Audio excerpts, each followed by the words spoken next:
The courtroom today was full of family and friends from both the Halbucks and the Averys. And both offered their thoughts on the proceedings, which took almost 8 hours to get through. Fox 11's Cameron Clark brings us multiple views tonight. More than 2 years after Stephen Avery was convicted of killing Teresa Halbuck, both families were back in court, wondering if another trial is on its way. If we have to go through it again, which I don't anticipate, we're going to go through it again because we're here for Teresa. She can't be here for herself. When asked for comment, Stephen Avery's father, Alan Avery, began by yelling an obscenity at the media, and then went on to say, all you guys ever did was run down Avery's auto salvage. You run it down and you run it down. Well, put our sign back on TV, run her down some more. One thing that surprised many in the courtroom was Stephen Avery not taking the stand.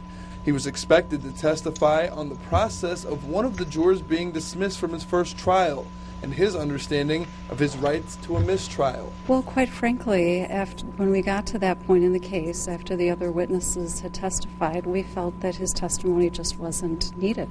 But the prosecuting and defense attorneys have very different ideas of how sure a mistrial would have been. The option of going with 11 or substituting could only happen if the parties were willing to agree to it.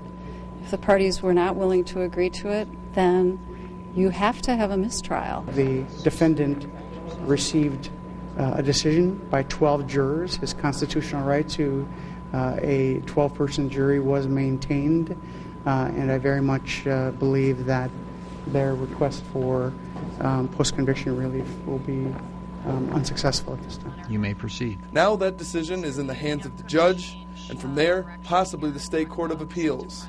In Manitowoc, Cameron Clark, Fox 11 News.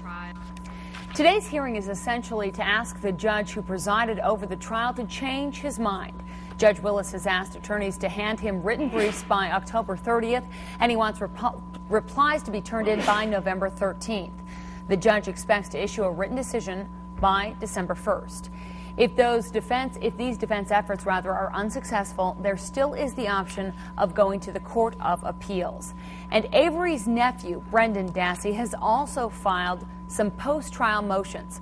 He'll have hearings similar to his uncle's beginning January 15th.